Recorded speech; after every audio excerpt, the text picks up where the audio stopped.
Welcome to the latest edition of Circling the Bases. I'm DJ Short, and I'm joined here once again by Scott Pianowski from Yahoo. We are live on Twitch right now, so welcome to our audience there. And if you are listening in podcast form, we're watching later on YouTube. We're recording on Monday afternoon, coming off a weekend of interesting news and developments around spring training, but also a heck of a lot of World Baseball Classic action. Scott, have you been able to check any of it out? I know there's a ton going on in sports right now. NFL free agency opening on Tuesday, which is going to be crazy. March Madness, all that. But World Baseball Classic has been pretty cool, too.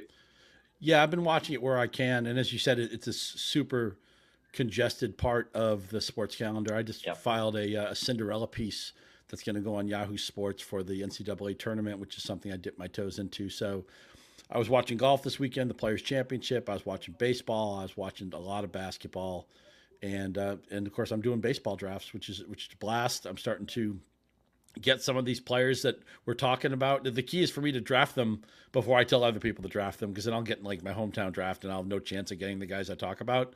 Because my annoying friends will listen to these shows and like, oh, okay, I'll snipe Scott on that guy. But it's a great time of year. I feel like September and March are the two times, especially the sporting year, where everything just collides, where everything's going on at the same time. You know, the NBA and NHL playoffs are not far away. We had a really exciting NHL trade deadline. I mean, I feel like we could talk about any sport right now, and it'd be, oh yeah, there's so much to talk about. But a lot of baseball to talk about. I have not watched as much of the World Baseball Classic as I'd like, but every 10 seconds on Twitter, it feels like somebody's showing me a really cool highlight. It's just fun. It's baseball for years. This was a sleeping giant where they could have done something like this. They didn't have like a World Cup for baseball. Now they have it, and you can just see the passion. And it's just some of the lineups are just so loaded. The Dominican Republic team, it's a blast, and the players care about it so much. We needed this. This was a long time coming. I feel like they were 20 years behind getting this kick started, but what a fun event. It has been super fun, and it's on all day too, which I think is also fun. Any time of the day you could, put a game on, which I love, even if I'm not paying super close attention, but to have it on in the background has been super cool. Team USA took it to Great Britain on Saturday. They lost to Mexico on Sunday, which I think showed for the US, whereas the lineup is super deep and awesome, like you were just saying with the Dominican Republic, but the Team USA pitching staff is not good. I mean, these other teams have their studs all lined up. Julio Urias on Mexico, Sandy Alcantara with Dominican Republic, on and on. Otani, Darvish on Japan, but Team USA while the lineup's great, pitching is definitely their vulnerability, and I think that kind of speaks to like it's weird that so many hitters committed, but pitchers did not from Team USA. DeGrom obviously makes sense, but like Shane Bieber, Dylan Cease, like Zach Allen, like these guys are healthy. Why aren't they there? I guess is the question. Right, and pitching being the great equalizer, like you think in hockey, you can be outgunned by an opposing roster, but if your goalie gets hot, he can just stand on his head and win the game on his own, and that's certainly what pitching can do in baseball. And man, I also wonder, like a lot of times America doesn't win the Ryder Cup in golf. I mean, in the cases, maybe just the Europeans care about it more. I wonder if maybe, and I look, there's a ton of national pride in America for baseball. That's not a problem. But I just wonder if maybe it's like America would like to win, but some of these other countries feel like they have to win. Right. Yeah. Actually, Brandon Nimmo was asked about over the weekend, why he didn't choose to join Team USA. And he was like, well, he was like, maybe this makes me a bad person, but like, I want to win a World Series. Like that's, what I'm here to do. And of course he got that $162 million contract from the Mets. So they invested heavily in him. So he said, my focus right now is just all Mets. It's to win a World Series. And like, I can't fault him for that. Can't fault him for that decision. So yeah, everyone has different motivations at play, and obviously pitching, as risky as it can be to your body, you can understand why some of those guys opted out. But it's interesting to see, who cares more than the other. Another thing I really enjoy is seeing if there's like a home run or something like that. These players are like jumping out of the dugout to celebrate coming back to the dugout. Like, I wouldn't mind seeing that during the regular season here and there. Why not? Yeah, I mean, joy is a good thing, right? Some of these celebrations, it's also just cool to see how the players interact with each other. Just I'm body language has always been fascinating to me. I remember a couple of years ago I went to a Tigers game and Miguel Cabrera had been on the DL for a while, or it was still called the DL back then. Comes off the DL, he's playing first base, and we had really good seats. We're 5 or 6 rows behind the dugout, and I watched the whole game. Cabrera just like getting silly with the umpires and everybody who's on first base. You talk about first base; it's always like the social position. You're like the mayor over there, and you talk to everybody. And that to me, I could have watched that for 10 hours. Just Miggy having fun, doing fake tags and just having a good time being back on a baseball field. And I'm always curious when you get all-star games or all-star tournaments, I'm always curious who gets to wear their preferred number. What's the hierarchy of the stars? Who gets the preferred batting slot? Who seems to be close and stuff like that. I'm always looking at that. I'm like a doctor of body language, and it's just I don't know. That to me, that's fascinating part of this. It's just seeing who's good friends, or again who takes precedence, whose number usurps somebody else's number, who gets to keep their batting slot, stuff like that. That's the little things that keep me occupied when I watch these things. Well, the World Baseball Classic will definitely keep us occupied all the way to the end of spring training leading up to opening day. I just wanted to point out this one quote from the Team Australia manager, Dave Nielsen, after they played Japan and got beat. I believe this was on Saturday. He was asked, what was the turning point of the game? And he said, I think the turning point was when Ohtani hit that ball about 500 feet in the first inning. I love that. That's great. I watched that swing. I watched that home run 20 times. Somebody put it into my Twitter timeline. And it's that crazy thing where why are left-handed swings so much more visually appealing than right-handed swings? And I've seen people say, well, wait a minute, this is what Aaron Judge's swing would look like if it was left-handed, and it would look gorgeous, But that said, they had the view, kind of like the dugout cam view of Ohtani hitting that home run, and the crowd just going crazy the moment he connects, and you just see the ball, skyrocketing out of the screen, and the perfect extension, the perfect follow through. Man, we need it. It's so, and Ohtani, right? The problem with baseball, right? One of the problems has been like guys like Mike Trout and Ohtani, as great as they are, they haven't had a stage. They haven't had a playoff. Mike Trout's sitting on 3 playoff games for his career, no fault of his own. And Ohtani's inherited that problem too. So it's just so great that he gets a stage like this. We know how crazy Japan is for baseball. They're just so passionate about it. And it's just, I don't know. I watch that over and over on a loop, man. And I don't want to take him away from the Angels already. I know that story has a long way to run, but I just wonder what would he be like on the Dodgers or on the Mets or on the Yankees. I don't know. It's just Anaheim will always feel like a small market to me. I know they call themselves the Los Angeles Angels, but let's face it, they play in Anaheim. I just feel like this guy. And I don't want to take. I would like baseball to have more balance in some of the smaller markets, and I realize there's a lot that goes into that, but I can't lie. I think Ohtani playing for the Dodgers would actually be really cool. And I'm not a Dodgers fan at all. I'm really curious to see where his story goes in the next 12 months. Yep. And, speaking of the big stage, I mean, I do think Japan has what it takes to win this tournament. You're still a long way to go, but I think they're the best team. Okay, we're going to get into some headlines from the weekend. And then the main focus of this show is to talk about some of our favorite late round average draft position targets. These are all players after the top 250 as far as average draft position on NFBC. So we'll get into that in a minute. But first, just a quick word for our listeners. New MLB season, new rules, new stars. So pair it with the Roto-World Baseball Draft Guide. Get all the player profiles, rankings, and projections you need to hit your draft out of the park. Go to NBCSportsEdge.com/draft guide and use Pennant25 to save 25% at checkout. Also, remember to do your drafts on Yahoo, right, Scott? Absolutely. All right, so we're going to start out with 2 extensions over the weekend, which are interesting. So Corbin Carroll, the Diamondbacks were able to work out an extension with Carroll, essentially buying all of his arbitration seasons. So 8 years, $111 million, not even arbitration eligible yet. Of course, he was just only up for a brief time last year. which is now the new record, 111 million, the largest extension ever for a player with less than 100 days of service time. And I think this tells us that the Diamondbacks expect Carroll to be this superstar that many are already pegging him to be in fantasy leagues. Yeah, I mean, he's eventually, I think, going to be a 30-30 guy, and he's got that ridiculous sprint speed. It's just a matter of how much does he want to run and how skilled is he at the craft of running. Arizona is not a bad team. They're not going to win the NL West because there's just the Padres are loaded. The Dodgers, although maybe the lineup isn't quite as good, it's still pretty darn good, and they have a really deep pitching staff. The Giants have a decent roster, but I think Arizona is going to be a competitive team, and there are players on this offense I want. I've drafted Jake McCarthy. I've drafted Walker. The problem with Carroll is he's just such a glitteringly obvious buzzy pick. Everybody knows Corbin Carroll, and there's kind of like a race a lot of times in leagues, especially smarter leagues.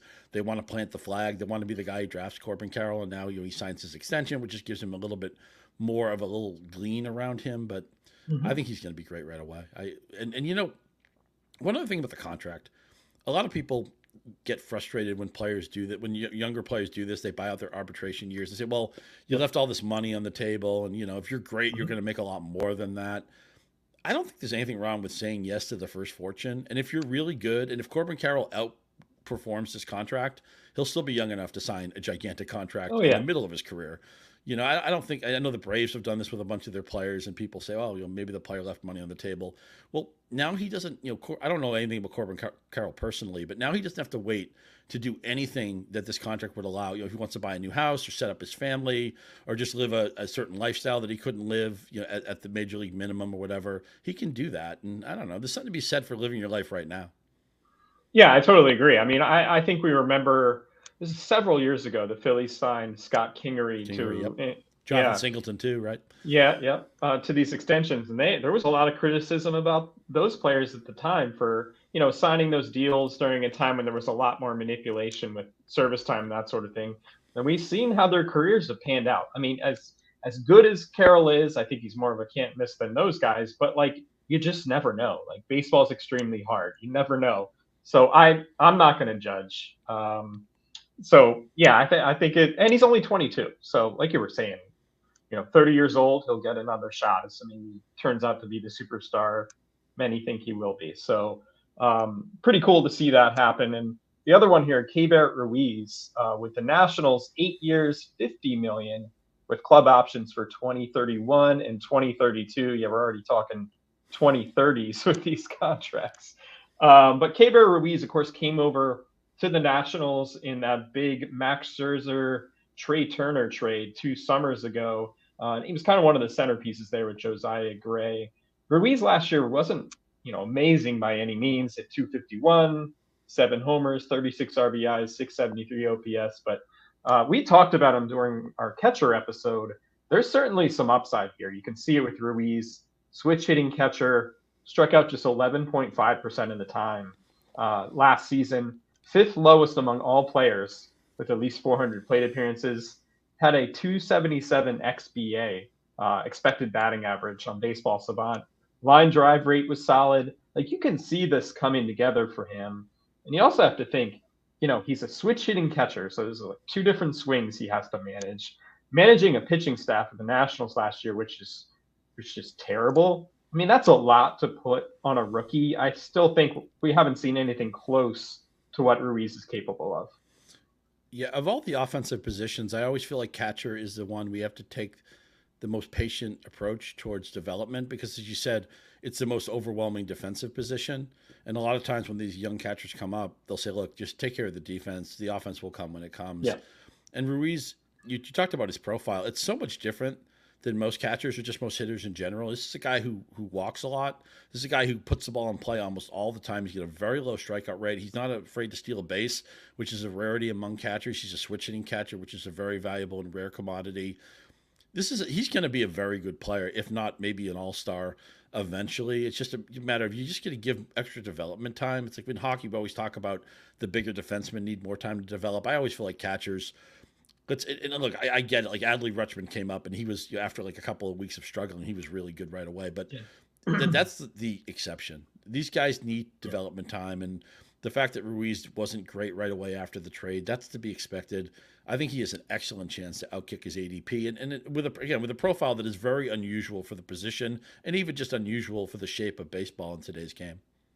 So his ADP in March so far is 183.32, right before Travis d'Arnaud and another rookie, Gabriel Moreno. Ruiz not a rookie at this point, but Moreno, another young player with a kind of a similar profile, actually makes a lot of contact. And Ruiz is going right after Danny Jansen, Cal Raleigh, Tyler Stevenson, guys like that. So right on the fringe of the top 12 catchers. He's probably going to be drafted in most standard mixed leagues, but just know there's more in there somewhere. So if you're waiting on a catcher, maybe not the worst thing in the world. So let's get into some more headlines here. I want to start with Jordan Walker. So it was Saturday that he dove headfirst into second base, kind of stayed there on the ground for a couple of minutes. Turned out he was diagnosed with a right shoulder strain, which sounded scary initially. You're thinking, oh man, shoulder strain, he's out for a couple of weeks or whatever. But the Cardinals actually called him day to day, and then they said they were just being cautious. Walker said on Sunday, not a big deal. He could actually return to action by the middle of this week. So certainly a scare, upon initially hearing that news, especially with the way he's flown off draft boards in recent days. I actually took Jordan Walker, I think it was in the 10th or the 11th round of Tout Wars mixed draft last Tuesday, because I'm all in at this point. I think he's going to make the team, but certainly nice to hear it's not a big deal. Yeah, I think he's going to make the team too, and he's probably the biggest helium player of the last month, the player whose ADP has just changed, has skyrocketed the most. Because you hinted a little bit about it earlier. There's different rules now with this. It used to be a couple of years ago, we'd be like, oh yeah, we know Jordan Walker won't make the team because it's in the Cardinals' best interests for him not to make the team. But they've changed rules now that actually incentivizes. If they're on the fence now, they're better off bringing up Walker or taking him north of the team than they would have been a few years ago, which is great. We want to see the best players, and we want to this whole dog and pony show that they put on us for such a long time. It's just so glad that it looks like they finally found a way around that, because that was one of baseball's biggest problems. Let's get the best players into the show. They're ready, and stop with this dance of, oh, Chris Bryant needs to learn third base for 10 more days, and then we bring him up. And you wonder if that's why Chris Bryant left the Cubs, if he was still kind of bitter about that. I mean, we'll see if Bryant actually does anything in his post-Cubs career, because he hasn't yet, but we'll see about that. But I do think Walker's going to make the team. I'm a little stodgy when it comes to buzz. I'm a little bit allergic to buzz. Once a player becomes this trendy, I'm usually not the type of manager who writes the ticket, but I'm afraid that Walker could beat me too. He's going to hit, I think, in the middle of a very deep Cardinals lineup, and I think he's probably going to be Rookie of the Year, man. I as much as I love Corbin Carroll, I think Walker can't miss, and I know he's only 20, but I think he's going to be a star right away. And I think it's going to be one of these things. We're going to be doing a future podcast, and maybe we'll do like FOMO players, like who didn't you draft that you wish you had in your roster. I'm going to be Jordan Walker's that guy for me. When I was in the middle of Tout Wars, I actually think it was the 10th round, and I was like, it's a 15-team league, so I was kind of like, he should be going soon. Like that was the thought in my head. He's third base eligible as well, at least in that format. So I was like, man, third base isn't great. Like, gives me some versatility between third base and the outfield. There's some power upside. There's some speed. It began to make sense for me. And I was very aggressive on prospects in that draft. It's a very long draft. There's a lot of players get taken. So I did take Grayson Rodriguez later. I took Anthony Volpe, took a shot on him late too. So, I'm taking some big swings in Tout Wars this year. I've come close to winning, but I have yet to win. This year I was like, why not? Worst thing happens is I don't win. So willing to see what happens there with Walker. Hopefully he's okay.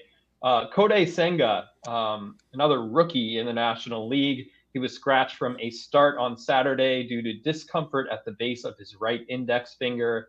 Was later diagnosed as tendonitis in the finger, but the Mets called him day to day. And one encouraging note on Senga, he actually threw off flat ground Monday morning at Mets camp from a distance of 90 feet. Wasn't throwing max effort or anything, but certainly good to see him already back throwing. And he spoke to media afterwards and said he's confident he'll be ready for the start of the season. Good to hear, but when I initially heard about this injury, I was kind of like, this might not be the end of the world for the Mets anyways, because as we talked about, I think in previous episodes, or maybe it was our starting pitcher episode, Senga is not going to like make 30 starts. Like it's just not going to happen. So at some point, the Mets would have to build in a break for him. So let's say he did get a late start, a week or two. Maybe that won't be the case here, but at some point during the season, the Mets are going to have to rest him. Right. Yeah, you would think load management comes with the territory. Coming over from the Japanese style, where typically a pitcher has a day of the week that he pitches, and you're the Friday starter, whatever it is. So, what do you think? A target, maybe 140 innings for something like that for Senga. Also, something the like Mets. That, yeah. Remember, their roster is so deep. In baseball, there's so much striation. I think, especially in the National League, that the Mets they're playing. They're like the Dodgers. You always think, well, they're playing 7 months. They're already kind of planning in October, in the middle of the season. I think the Mets are strong enough that they're going to be like that too. So they want Senga available for the playoffs. They want Senga available for a 7-month season. So what if he's not ready at the beginning of the season? Also, look, all injuries are not created equal, right? When you hear a player's hurt, you don't want anything to do with their arm, anything to do with their elbow, shoulder. That stuff is all bad. Now, finger injuries can be pesky. Sometimes it can affect how you grip the curveball. Maybe you don't want to throw certain pitches depending on where your fingers line up on the laces. But if my player has to get hurt, a finger injury is generally something you can live with. Yeah.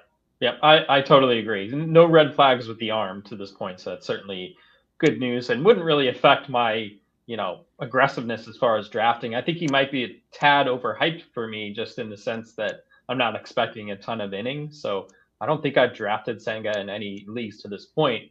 But that's nothing personal to the player. It's just a matter of how much you'll actually get from him this season.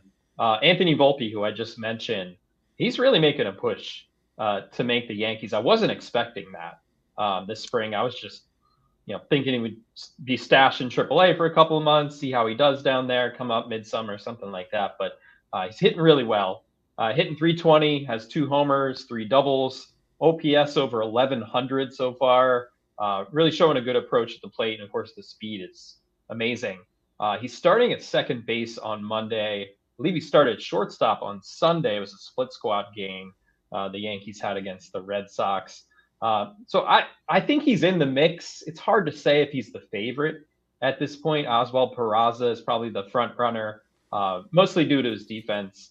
Isaiah Kiner-Falefa, it seems like the Yankees are preparing him for more of a utility role. So, if I had to make my guess today, I'd say Peraza gets the first shot. If he really, really struggles offensively, I think Volpe comes up quickly. But I think the defense will be the calling card, a little bit of a stopgap option for the Yankees to start the season. But who knows? I mean, Volpe's making a really strong case. He is, and you're underscoring a reason why I've been afraid to draft into this infield. You didn't mention DJ LeMahieu, who has to play somewhere. I'm just afraid that any Yankee I draft might play 130 games.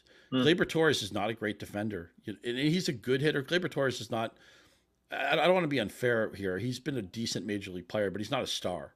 He had that one superstar season, which just looks like an outlier now. A lot of times I'm on my draft queue. It's like, oh, this is where Keibert Ruiz should go, and I haven't drafted him. This is where DJ LeMahieu should go, and I haven't drafted him. I don't have any Peraza yet, although he's very affordable. And now Volpe has to be seen as a threat, if not to make the team out of spring training, but to come up really quickly. And ultimately, it's going to be the Yankees have to decide, what is the balance between offense and defense? At what point do they want to get the best defensive team on the field, maybe in the infield, because they're getting enough production from the corner spots, or the Judge is having another monster year, something like that, and they say, well, wait a minute, we our pitchers are pulling their hair out because we don't have a good infield defense. At what point do they just say, we don't care how much guys hit, we just want people who make sense on defense? So what I've done, and I'm not saying this is the right answer, this is probably a cop-out answer, I'll be very fair, I'll throw the tag on myself. I just look at this infield and I can't make any sense of it, so I'm not drafting into it. Am I missing an opportunity here, do you think? It just depends on where Volpe's going. I think he's going late enough that if it doesn't work out, you could stash him. Of course, in Yahoo leagues, there's some leagues where you have the NA spot. You can stash him if he doesn't make the opening day roster. But I don't think he's going early enough. He doesn't have that helium that like a Jordan Walker has, where it's not going to make or break your team one way or the other. But one thing we do know is, if Volpe makes the opening day roster for the Yankees, he's going to play every day. It wouldn't make any sense for the Yankees to bring him up if he's not playing every day. I know there is a logjam there, like you mentioned. LeMahieu, Torres, Josh Donaldson's there, Anthony Rizzo, etc. There's lots of options in that infield, but there's no way the Yankees carry Volpe and he doesn't play every day. Totally fair.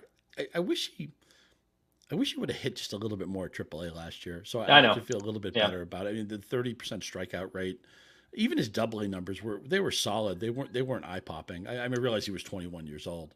I wonder if maybe his relevance is another year away.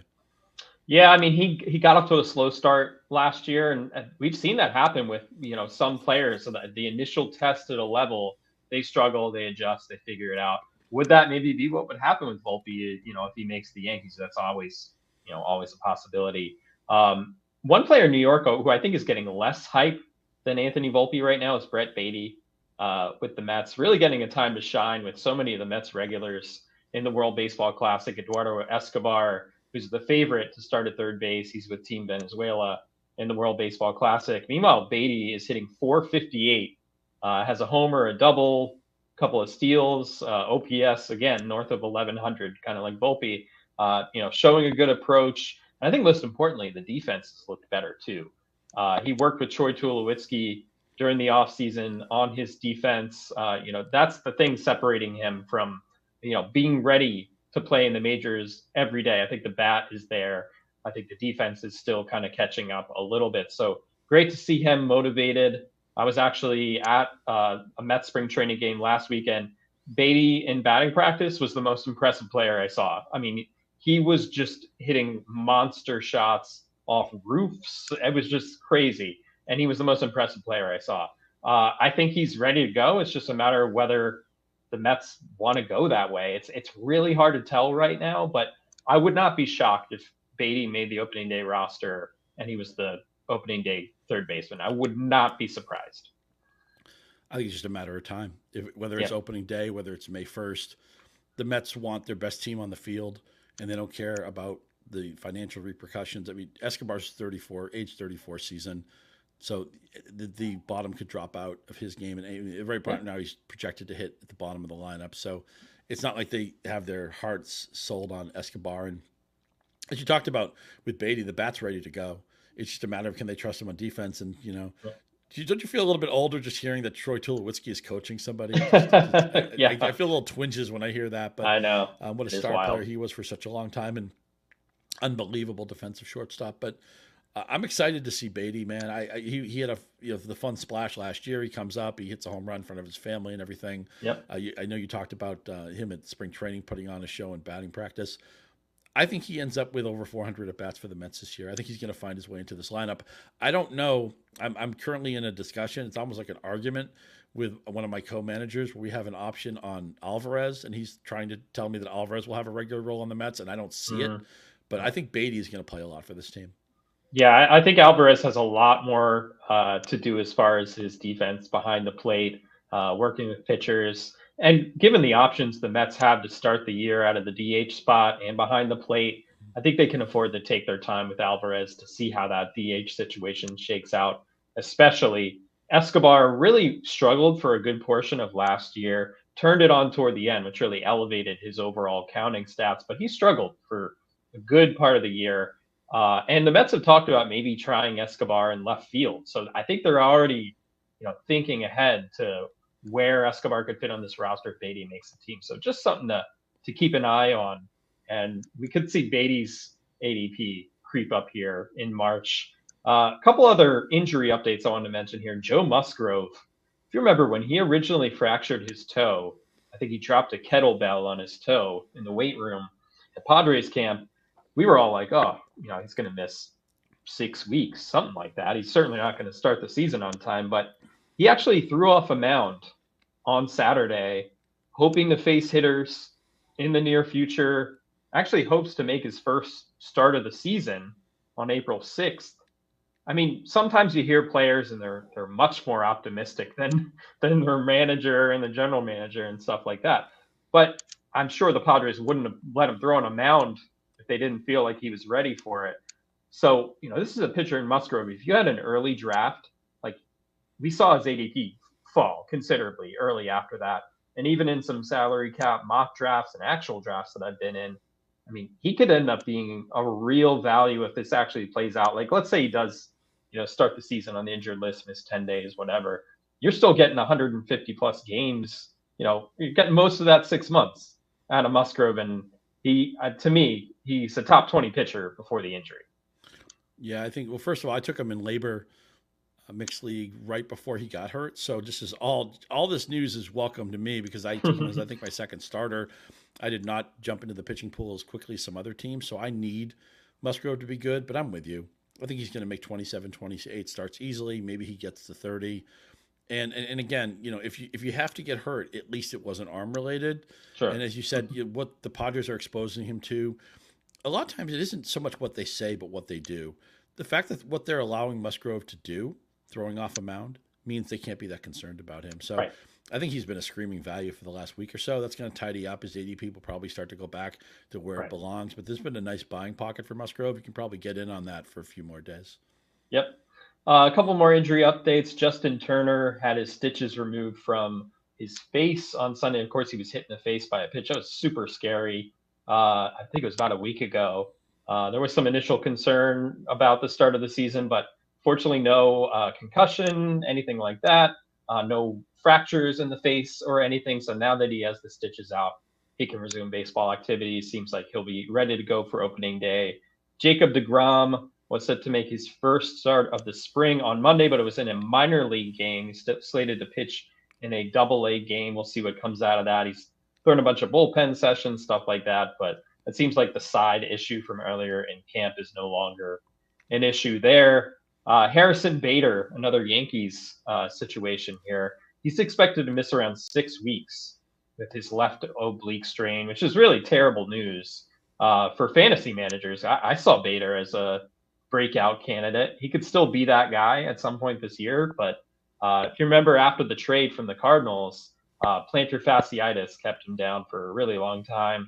Had a great run in the playoffs, showed off a ton of power, but now Aaron Judge might be in center field to start the season for the Yankees once again.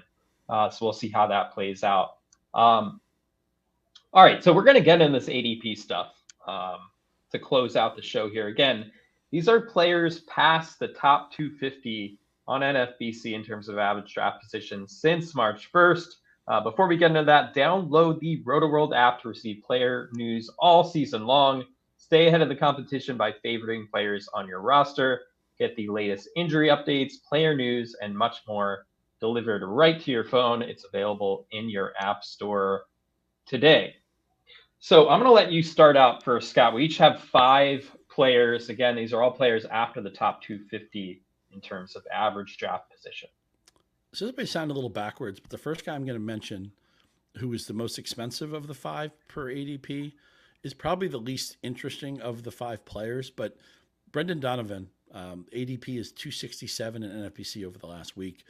It's really simple for me with him. He's a position grabber. He plays 3 different positions in NFBC. And in Yahoo, he qualifies at first, second, shortstop, third base, and outfield. And I wouldn't put it past him to get catcher eligibility during the season. This guy plays everywhere. Yep. And I'm in a lot of formats where daily transactions or bi-weekly transactions where it's just availability. You're trying to fill a roster. And Donovan's like, and again, this is not this is not a win your league pick. This is just one of those deeper league. I'm looking for playing time. I want my offense to have the most at bats. Brendan Donovan's going to qualify all over the place. I think he's going to have a semi-regular job with the Cardinals. They do have a deep roster, and it's not like he's guaranteed 600 at bats. I think he can get to like 480 or 500, and I'm just a sucker for that position eligibility. So at pick 267, I think he's a great grab in a deeper format. 8-team, 10-team, 12-team, you may not draft him. But in those 15-team mixed leagues where playing time is so important and flexibility really has a value for you, I think he's a guy to earmark for the late rounds. I got him in Tout Wars last week, which is an OBP league. He had a 394 on base percentage as a rookie, which is really impressive. He might hit near the top of the Cardinals lineup on some days as well. But yeah, having that multi-position eligibility just gives you so many options over the course of a season. If one of your regulars hits the injured list or whatever, it just gives you that flexibility. He's not going to be sexy in terms of home runs and stolen bases and stuff like that, but sometimes just getting the at-bats is a huge deal. So I like that one as well. I'm going to start off here with Hayden Wesneski with the Cubs. Rookie pitcher, came over from the Yankees in the Scott Efros deal last summer, and right now looking like a value. Really like his stuff. He hasn't allowed a run in 8 2/3 innings this spring. Has 11 strikeouts. Competing for the fifth starter role right now with Adrian Sampson.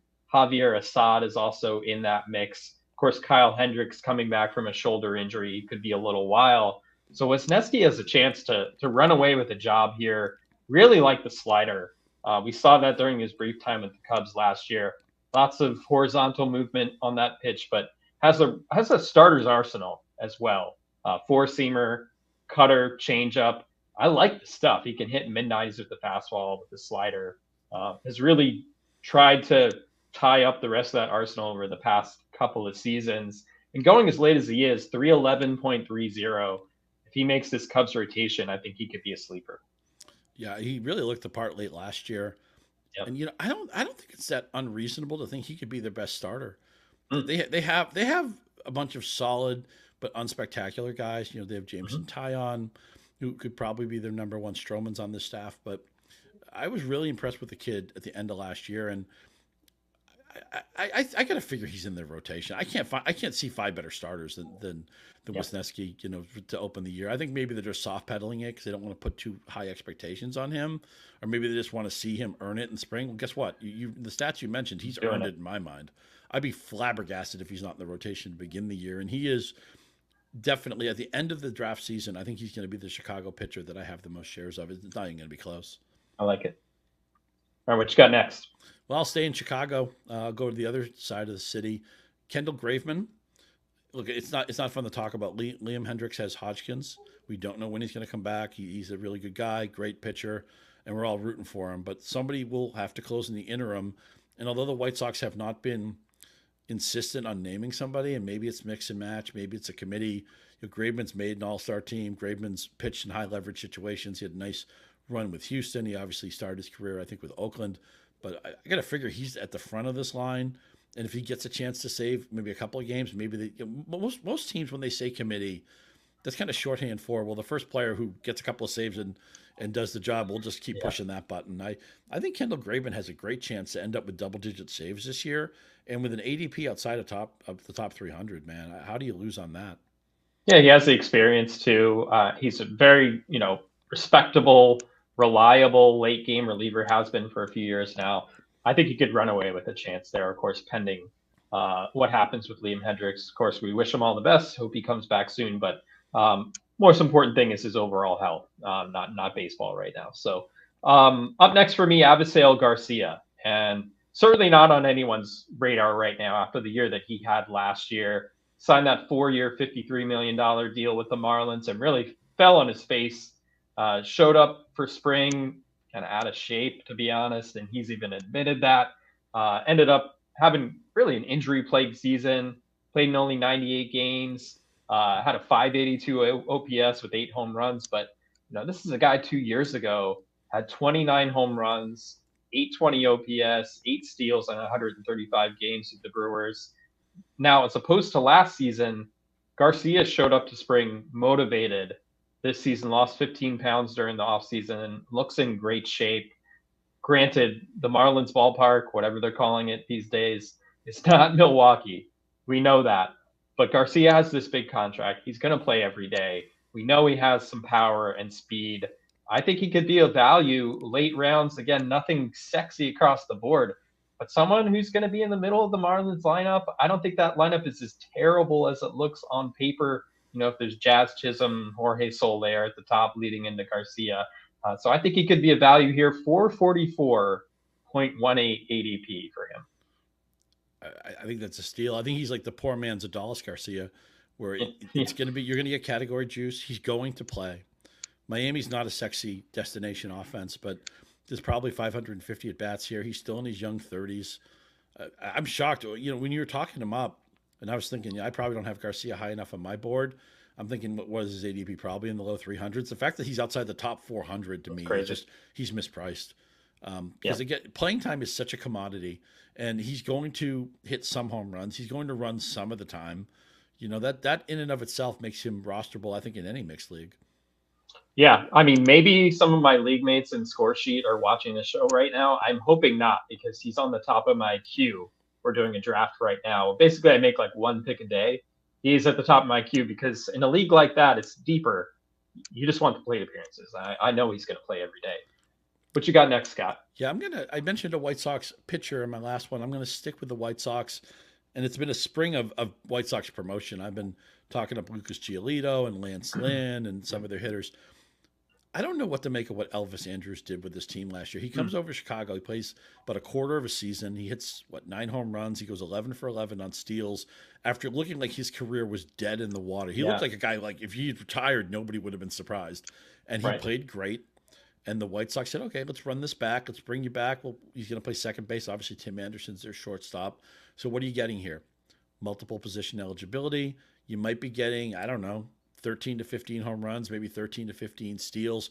I know at age 34, there's no floor, but man, his ADP right now is outside the top 300. In fact, in one draft, he went in what I forget if it was TGFBI. One league he went, and I forgot that he was still available because I didn't dig deep enough into whatever the queue was to see that Andrus' ADP was so wackily mispriced. I think there's a decent chance that he's just not done. He just needed to get out of Oakland. It's a horrible hitter environment. The team is dead in the water. Maybe he just needed to kickstart his career. I'm not saying what he did with Chicago, that rate is repeatable, but if you go 11 for 11 on steals, that tells me you have the willingness to run and the acumen to know how to do it. I think Elvis Andrus is somebody. I purposely do not want to fill my middle infield slot a lot of times, like in round 15, round 17, round 18, because I'm thinking, okay, 50 picks later, I'm going to get Elvis Andrus. And it's always nice to have that multi-position eligibility as well, just as a fallback policy. And I think in a lineup that, if everyone's healthy, it has a chance to be a very good lineup. So that certainly helps his case as well. Next for me is Mark Canha with the Mets. His first season with the Mets wasn't really, blowing anyone out of the water. Counting stats wise, even hit 266, 13 homers, 61 steals, or 61 RBIs, 3 steals only, 71 runs scored over 140 games. But Canha, when he reported to camp with the Mets this spring, noted that he had a gastritis condition, which kept his body weight down last season, may have impacted his strength, but he's back to full health now, feeling really, really good. And he thinks he can get back in that 20 homer range. We've seen Canha hit as many as 26 home runs in a season before. We saw him steal 12 bases in 2021. He always gets on base. He has a 374 on base percentage over the past 4 seasons. I think he can be, a nice across the board contributor, probably not hitting high in the Mets lineup. He might hit 6 or 7. Maybe some days he hits second, like who knows, but where his ADP is right now, 495.96. If you're in like a 5 outfielder league or an on-base percentage league, I think he makes a lot of sense. I totally agree. I love it. He is a boring veteran value on a team that he's surrounded by high-priced free agents, and we talked about a couple of their prospects who get a lot of attention. There's so much star power on this team. This team has such a gigantic payroll. And Mark Canha is the most anonymous guy coming off a so-so season, but he's going to play. And I know you mentioned Escobar could get some time in left field, but I still think Canha is headed towards 550 or so at bats. He's an on-base machine, which is great because that could get him to good batting order real estate. Where he's priced, again, it's for the medium and the deeper leagues. In an 8 or 10 team league, you probably wouldn't pick him up, but you can't go wrong with that. He's a pro who's going to play, going to get on base for one of the 5 best teams in baseball. The key with him, with a lot of these guys, and whoever you like, dear listener, dear viewer, whoever you like outside the top 300, make sure you have like a little piece of paper and scribble these names down, because in your draft applet, they may be buried in the rankings. And I missed out on Andrus in one league because I forgot he was still available. Whoever your pet players are outside the top 300, get a little piece of paper, write them down, and just make sure you're ready to pounce on them in the late rounds. I think Canha is a great target. I'll give you another outfielder from the NL East.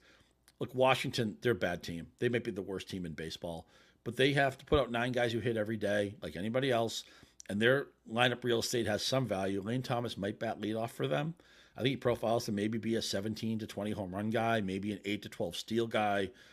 batting average, I can't guarantee you're going to get that. And again, it's not a destination offense by any means, but you're getting him so late. Right now, his ADP is outside the top 300 in NFBC over the last week. So in a lot of leagues, you could probably pick him up for free. It's just every player batting first or second on a team should be rostered. And Lane Thomas is probably going to park himself there for, I think, a majority of the season and give you some category juice. Yeah, I like it. 17 homers, 8 steals in 146 games last season.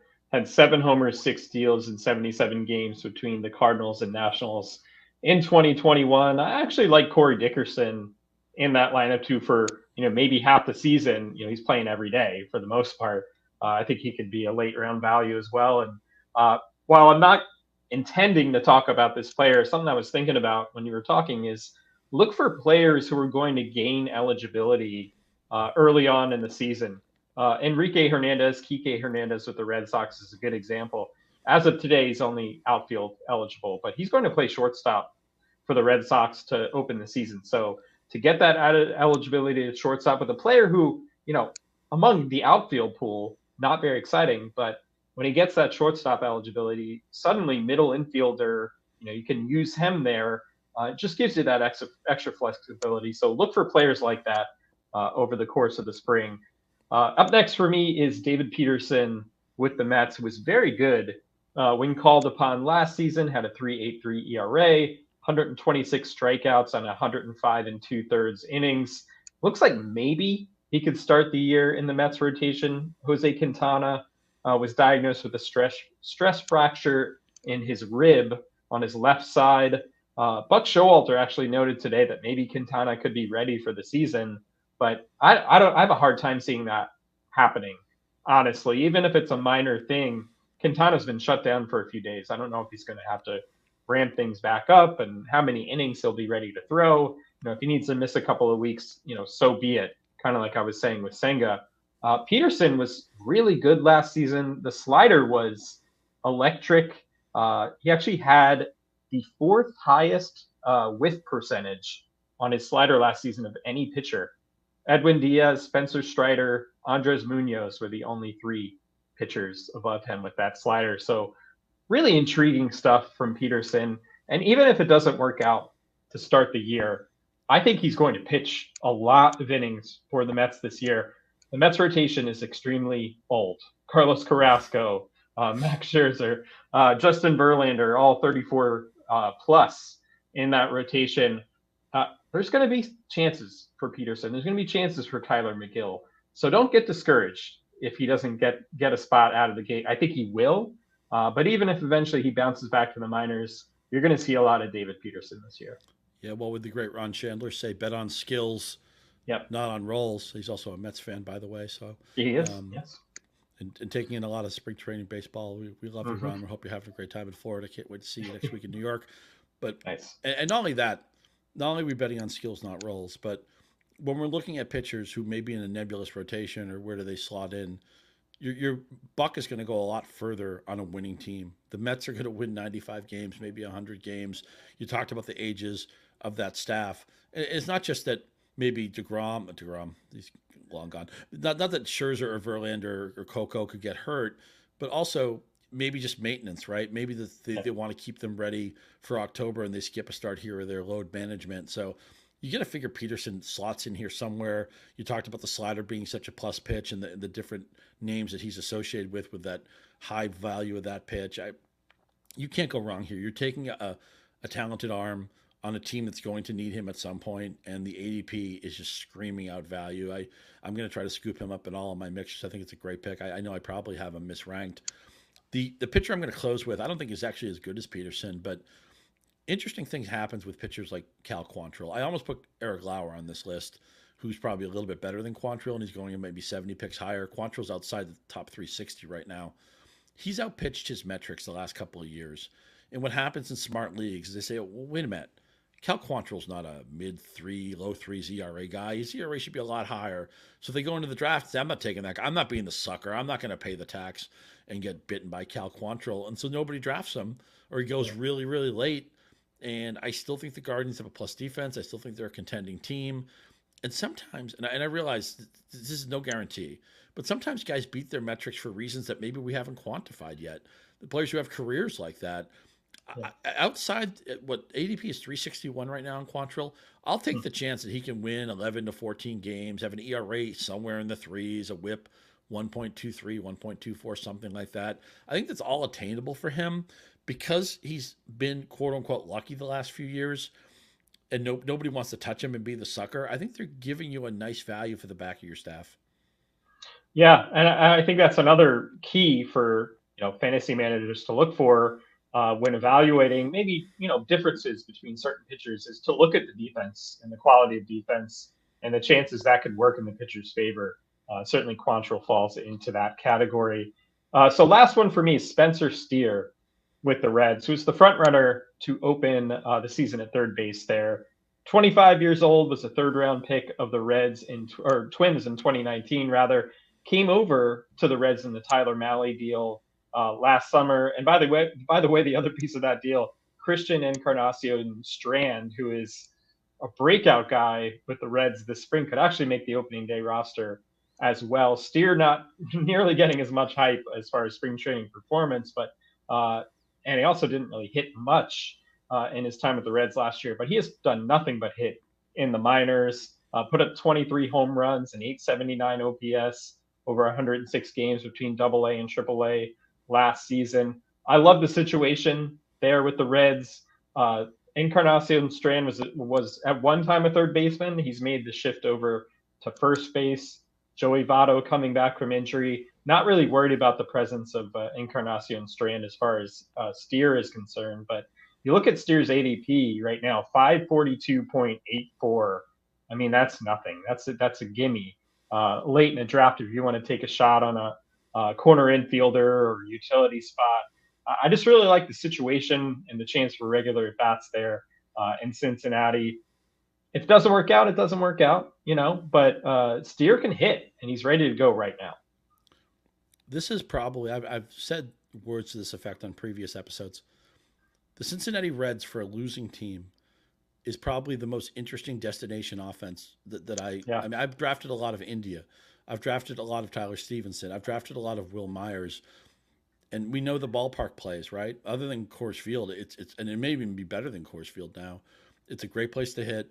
I think they have a decent lineup. It's interesting because Votto's the one guy who's probably in the way right now, and I know he's probably a future Hall of Famer, but I don't know how much longer he's relevant. But if Steer can get in the lineup, he can hit 20 home runs. 25 home runs. I think that's totally in play.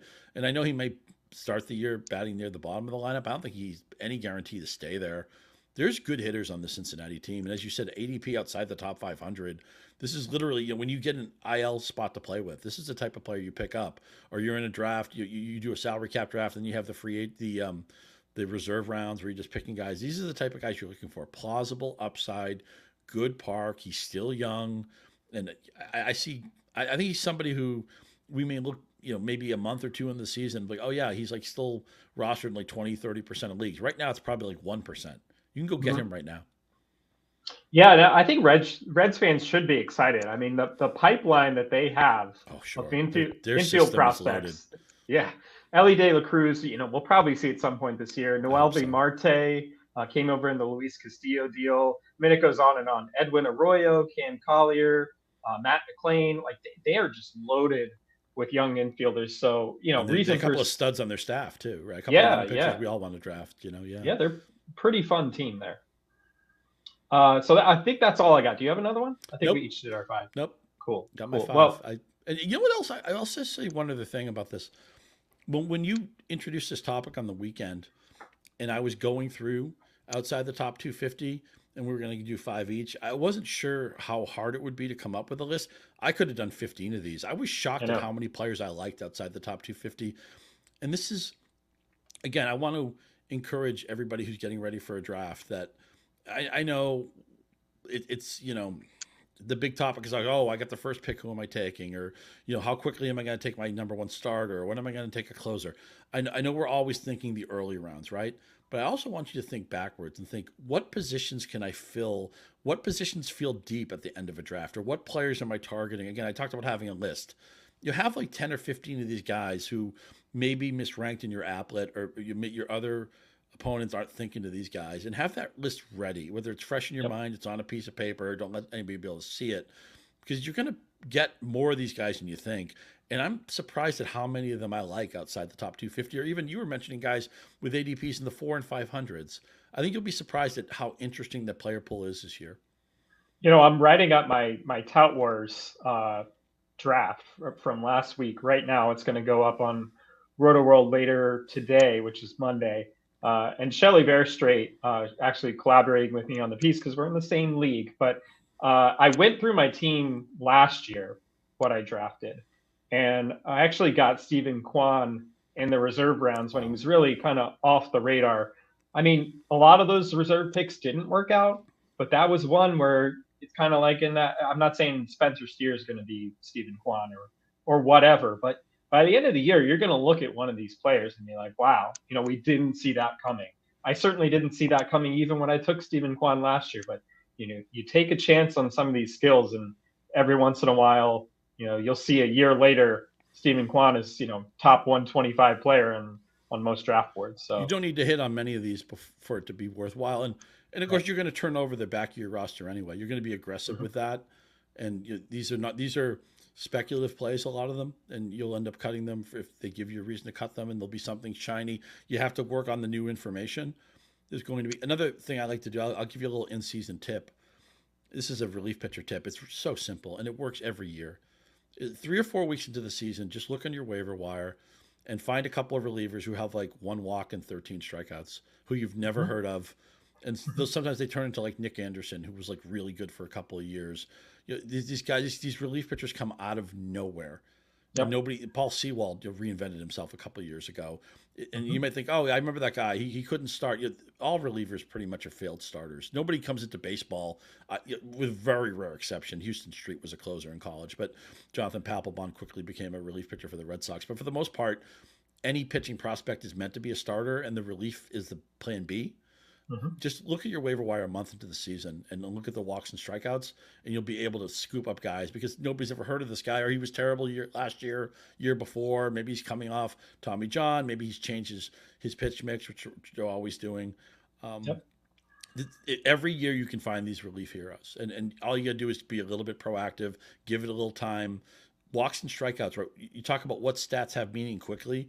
Walks and strikeouts stabilize very, very quickly, both for hitters and pitchers.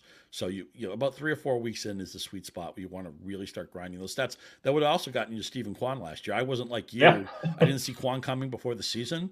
But in season, when you saw, well, this guy walks more than he strikes out, which is such a rare thing in today's game, we knew that skill would play the whole season, and it did.